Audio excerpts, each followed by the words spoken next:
I'm Cristina Howorun outside of a safe injection center. Now, since this place opened in late August, it's seen more than 360 visits. Unfortunately, that's a number that's overshadowed by the sheer amounts of overdoses that are happening in our city every single day, week, and month. Now, one of the ways that fentanyl gets on the streets is through hospitals and pharmacies. And tonight, in a City News exclusive, we'll show you how losses and thefts from hospitals have been happening at an alarming rate across the country, but nowhere more so than right here in Ontario. It's such a focus on opioids in general and fentanyl. I think the increased scrutiny on prescriptions, increased oversight by pharmacists in the dispensing, I think users are actually seeking other means to obtain their drug of choice.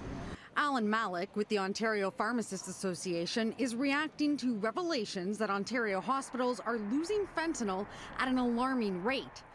254 times between 2010 and 2016. That's an average of 42 incidents per year. And while most provinces appear to be getting at keeping tabs on the deadly painkiller, Ontario seems to be getting worse. In the past 12 months, it's been lost or stolen from hospitals 50 times. It clearly shows the ineffectual response by this government and being so slow to actually get on the crisis is that Ontario hasn't had a chance to adapt to this crisis, and that's why we're seeing an increase to the diversions away from the hospitals. Jeff Urick is the health critic for the Progressive Conservatives. He says the province should be enlisting the help of the College of Pharmacists. The quickest response would be to have the task force call upon the Ontario College of Pharmacists, which for decades has worked with community pharmacies to prevent diversion and set up processes. And only recently have the College of Pharmacies begun to oversee hospital pharmacies. So I think calling them in ASAP to help deal with the situation and have the solutions they've already created and implement them in the hospitals. It's not clear how involved the college will be in the emergency opioid task force the province announced last week. Membership hasn't been established, and it's not clear if the task force will actually address the increased losses from hospitals. Despite being asked repeatedly, the minister's office didn't address our question. Now, there are strict protocols in place at storefront pharmacies.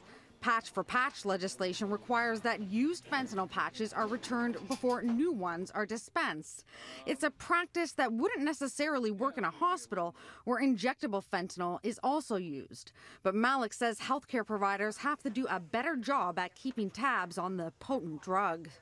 I think there is a responsibility for stewards of opioids, whether it's the pharmacy department, whether it's nursing stations in a hospital. I think it's a responsibility for them to make sure they keep tabs on all forms of opioids, in particular injectable fentanyl.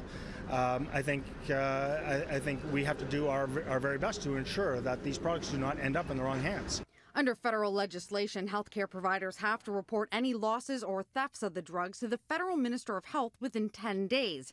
But identifying the cause of the loss doesn't appear to be a priority. Most cases of losses over the last year were identified as simply unknown. That's unacceptable to Malik. Anyone who's in charge of maintaining oversight of product, opioids, fentanyl, I think there is an obligation and a responsibility to make sure that everything is being done to safeguard those products and making sure they don't get diverted.